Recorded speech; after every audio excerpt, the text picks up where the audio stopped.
우리 사람은 겉사람은 쇠퇴를 피할 수가 없습니다. 나이를 먹게 되면 육체는 약해지고 병들고 결국에는 죽음에 이르게 됩니다. 세상의 기준인 외모, 성공, 물질은 결국 사라집니다. 조영기 목사님은 이를 정력 중심의 삶이라고 말씀하시며 마귀의 지배 아래 놓인 상태라고 설명하고 있습니다. 속사람은 날마다 새로워집니다. 예수 그리스도를 믿는 자는 거듭난 새 사람입니다. 속사람은 말씀과 자라며 성령의 열매를 맺습니다. 우리가 고난 속에서도 낙심하지 않는 이유는 첫째로 사도 바울은 겉사람의 고난을 잠시 받는 환난이라고 표현했습니다. 두 번째로 속사람은 영원한 영광을 바라보며 현재의 고난을 이겨낸다고 말하고 있습니다. 세 번째로 보이는 것은 잠깐이요 보이지 않는 것은 영원함이라고 말씀하고 있습니다. 첫째로 우리가 생각해 볼 것은 보배와 질그릇. 고린도후서 4장 7절 이하의 말씀을 묵상해 볼 때에 놀라운 사실을 깨닫게 되는데 더 해석할 필요도 없이 철저하고 진지하게 말씀하고 있습니다. 우리가 이 보배를 질그릇에 담고 있다고 말씀하고 있는데 지금까지 사도 바울은 자기의 사도권을 변명하고 사도권의 영광을 늘 주장했습니다. 그 사도권의 영광을 보배라고 말씀하고 그 보배를 질그릇에 가졌다고 하면서 바울 사도의 인간성과 자기의 연약한 육체를 질그릇이라고 표현하고 있습니다. 나와 같은 연약한 인간성 위에 혹은 인간성 안에 이 놀라운 예수 그리스도의 사도라는 보배가 담겨 있다는 말씀입니다.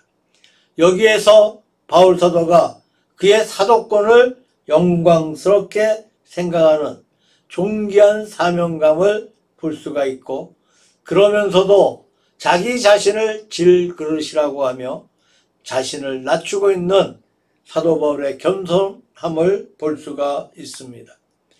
자기에 대한 겸손과 사도권을 대하는 영광, 이 두 가지가 사도 바울 마음 가운데에 잘 조화되고 있는데 그 다음에 나오는 말이 걸작입니다. 우리가 이 보배를 질그릇에 가졌으니 이는 능력의 힘이 큰 것이 하나님께 있고 우리에게 있지 아니함을 알게 하려 함이라. 우리가 사방으로 우겨쌈을 당하여도 쌓이지 아니하며 답답한 일을 당하여도 낙심하지 아니하며 핍박을 받아도 버림받지 아니하며 거꾸로 뜨림을 당하여도 망하지 아니하고 라고 하는 놀라운 말씀을 하고 있습니다. 영국의 스코틀랜드의 바클레이 박사는 그분이 이 구절을 이렇게 번역했습니다. 권투하는 선수들을 비유하면서 다운을 KO로 패했지만 KO는 당하지 아니했다고 하는 재미있는 번역을 한 적이 있습니다. 실감을 느끼게 하는 말입니다. 우리가 항상 예수 죽인 것을 몸에 짊어짐은 예수의 생명도 우리 안에 나타나게 하려 함이라 라고 하는 식으로 자기의 사도권의 영광과 육체의 연약한 것을 말하고 연약한 육체 속에 간직해 있는 사도권의 존엄성을 높여 노래하고 있습니다. 완벽한 인간성이라고 할 수 있을 것입니다. 사명자의 모습을 여기에서 찾아볼 수가 있습니다. 첫째로 겉사람과 속사람. 16절에서 우리가 낙심하지 아니하노니 겉사람은 후패하나 우리 속은 날로 새롭도다 라고 말씀합니다. 어린 학생들에 대해서는 우리가 매년 연말이 되면 새로운 새해를 맞이하면서 겉사람은 후패한다는 그러한 생각은 도무지 하지 않았을 것입니다. 오히려 겉사람은 성숙해진다. 겉사람은 강건해진다. 그렇게 말할 수가 있습니다. 그러나 나이가 한 49개를 넘어간 사람들은 새해를 맞이할 때 나이 한 살을 더 먹었을 때 겉사람은 후패한다 라고 하는 이 말씀이 현실적으로 느껴져 옵니다. 해가 갈수록 무엇인지 기력이 약해지고 무엇인지 늙어가는 나의 자신의 육체를 어떻게 할 수 없는 그런 것을 느끼게 됩니다. 사도 바울도 그런 사실을 느낀 것 같습니다. 겉사람은 후패한다. 그러나 후패하는 겉사람만 느끼는 것이 아니고 우리 속은 날로 새롭도다 하면서 그와 반대의 것을 가리켜 말씀하고 있습니다. 여기에 사람이라는 단어가 나오는데 사람이라는 말, 안드로포스라는 말은 성경 말씀 가운데 자기 자아를 흔히 그렇게 표현하는 경우가 많이 있습니다. 그러므로 사도 바울은 두 가지의 자아를 느끼고 있는 것입니다. 겉에 있는 자아를 느끼고 속에 있는 자아를 느끼는데 겉에 있는 자아는 늙어가고 후퇴하고 이 안에 있는 자아는 보다 더 성숙해지고 더욱 새롭게 되어가고 있습니다. 이런 두 가지 자아가 내 자신 속에서 균형을 잡고 나아가는 것을 가리켜 말합니다. 로마서 7장에도 끝부분에 있는 말씀 가운데 우리의 속사람이라 그렇게 말하고 또 다른 지체의 사람이라 말하면서 두 가지를 대조한 적이 있었습니다. 로마서 7장 22절에서 23절 말씀을 보면 내 속사람으로는 하나님의 법을 즐거워하되 내 지체 속에서 한 다른 법이 내 마음의 법과 싸워 내 지체 속에 있는 죄의 법 아래로 나를 사로잡아 오는 것을 보는도다. 에베소서 4장 22절에 볼 것 같으면 옛사람과 새사람으로 대조하고 있습니다. 베드로전서 3장 4절에 보면 마음에 숨은 사람이라 이렇게 또한 대조하고 있어요. 하여튼 두 가지 자아가 있다고 합니다. 그리고 잠시 받는 환난에 경한 것이 지극히 크고 영원한 영광에 중한 것을 우리에게 이루게 하려 함이니 겉사람 때문에 받는 잠시의 환난이 있습니다. 그러나 우리의 속사람은 원래 영원한 영광에 들어갈 수 있는 사실을 가리켜 말합니다.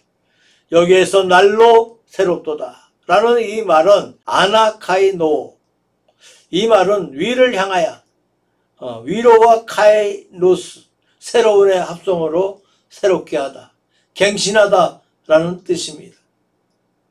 이 두 가지 낱말이 앞에 있는 합성어에 속합니다. 이 말은 갱신이라는 뜻이 있습니다. 우리 사람의 육체도 실로 갱신된다고 합니다. 신진대사가 된다는 말이 있습니다. 우리 몸 전체가 7년 만에 한 번씩 전부 다 몽땅 바뀌어진다는 그런 말을 들은 적이 있습니다. 지금 있는 이 몸은 없어지고 새로운 몸이 생겨 대체하고 우리의 신진대사가 계속 유지되어 나간다는 말입니다. 만약에 우리의 신진대사가 진행되지 못하면 사람의 몸은 부패하게 됩니다. 썩어집니다. 죽어 없어지는 것입니다. 그렇다면 생명이 어디에 있습니까? 생명은 바로 신진대사에 있다고 이렇게 말할 수도 있습니다. 예를 들면 씨앗 같은 것은 감씨앗이나 사과씨앗이나 땅속에 들어가면 씨앗 안에 있는 살은 안에 있는 작은 배아가 다 먹어버립니다. 그 다음에 그 배아가 자라서 나갑니다.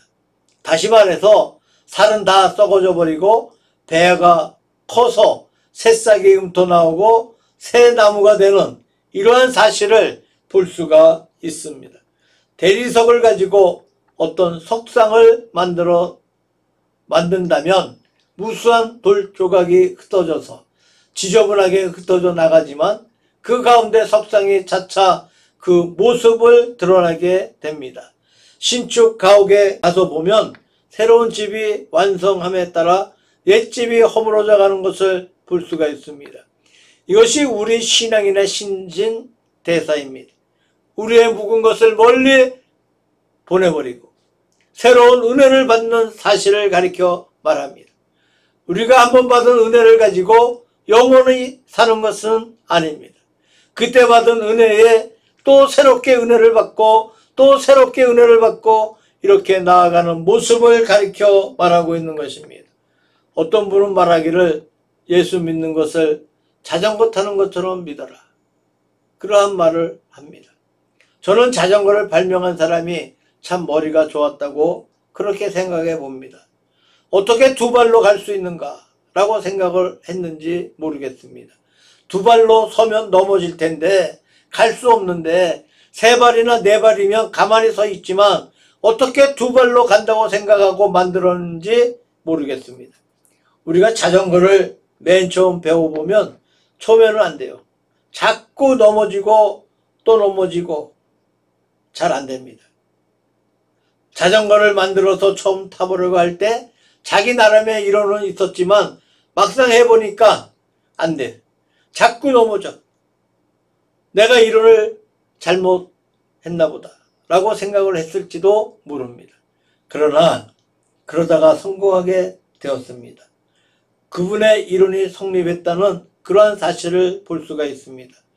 자전거는 두 바퀴를 가지고 서 있을 수 없습니다. 정지하면 넘어집니다. 우러 넘어지든 좌측으로 넘어지든 넘어지게 돼 있어. 앞으로 나아가면 속도 때문에 넘어지지 않습니다. 그냥 서서 잘 갑니다. 거기에 묘한 예가 있습니다. 우리가 예수 믿는 것도 속도 내면 넘어지지 않습니다. 가만히 서 있으면 넘어지고 말. 끝없이 갱신하고 끝없이 신진 대사를 하는 거기에서 굳게 서 나갈 수 있다는 말입니다. 우리가 볼 때에 대단히 무식하게 보이고 아주 상식 이하로 보이고 아주 대단히 잘못되었다고 생각하겠지만 그래도 이런 식으로 믿고 나아가는 사람은 괜찮습니다.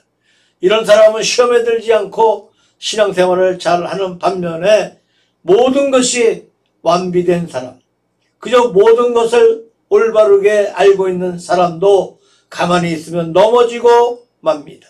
시험에 빠지고 넘어지고 마는 것을 볼 수가 있습니다. 이런 의미에서 신앙은 자전거를 타는 것처럼 믿어라 라는 그러한 말이 생긴 것 같습니다. 날로 새롭도다. 신앙은 갱신해 가는 가운데 전진해 가는 가운데 유지할 수가 있습니다.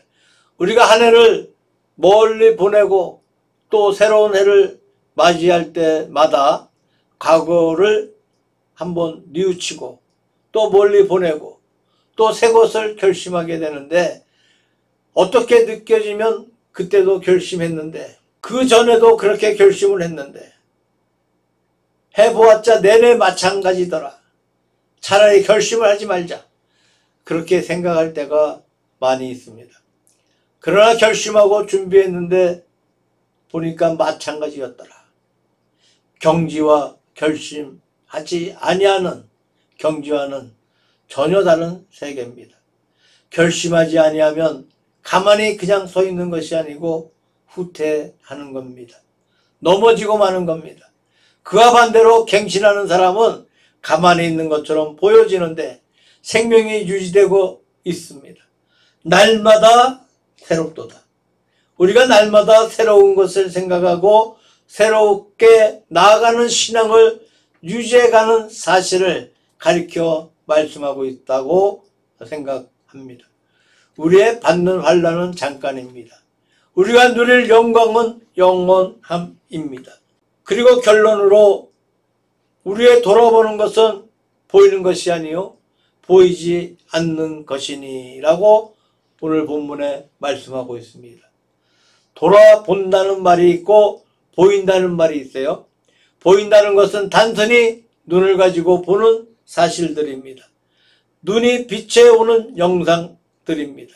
물건이며 들판이며 좋은 자동차며 아름다운 물건들이 보이는 것들입니다.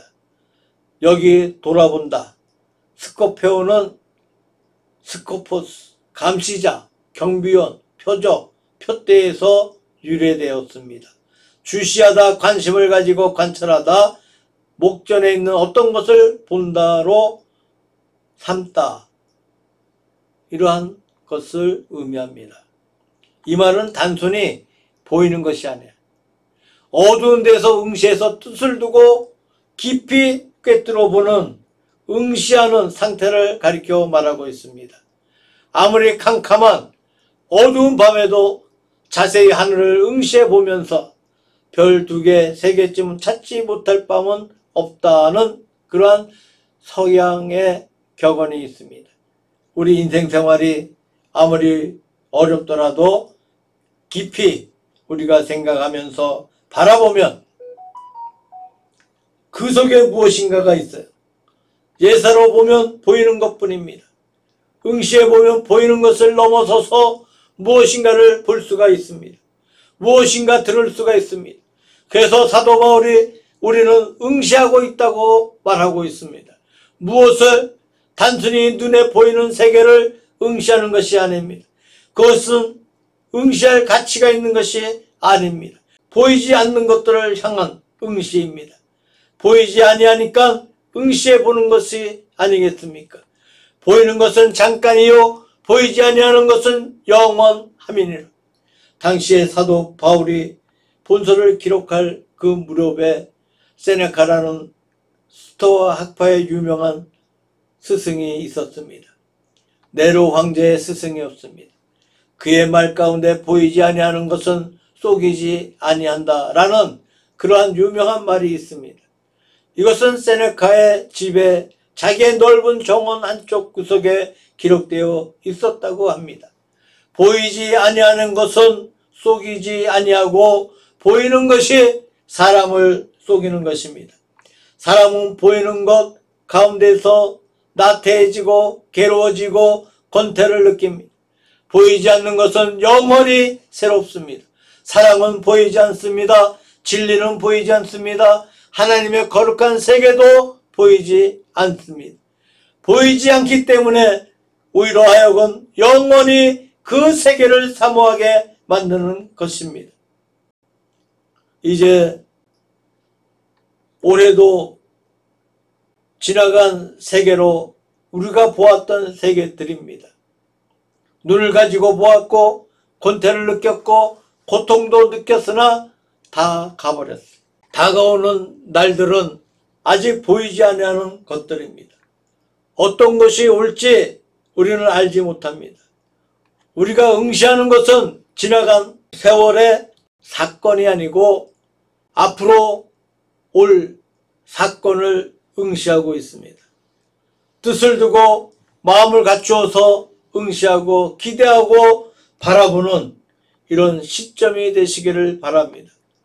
우리에게 보이지 않는 그 세계는 우리로 하여금 영원히 실망시키지 않을 줄로 믿습니다. 영원히 우리를 속이지 아니할 줄로 믿습니다. 사도 바울의 말씀 가운데 보이는 것은 잠깐이요 보이지 않는 것은 영원함이니라. 우리는 날마다 이 날들을 보내면서 또 새로운 날에는 내일은 우리가 무엇인가 중간 생각을 하고 결심을 하고 그렇게 우리가 살아갑니다. 무심코 아무 생각 없이 살아가는 것이 아닙니다. 우리는 무엇인가 새롭게 되고자 하는, 갱신되고자 하는 마음을 가지고 살아갈 때 얼핏 보기에는 똑같이 보이지만 우리 속에 생명이 약동할 수가 있습니다. 보이는 것과 보이지 아니하는 것, 겉사람과 속사람, 사도 바울의 말씀이 저와 여러분들의 말씀이 되시기를 우리 주 예수 그리스도의 이름으로 축원합니다.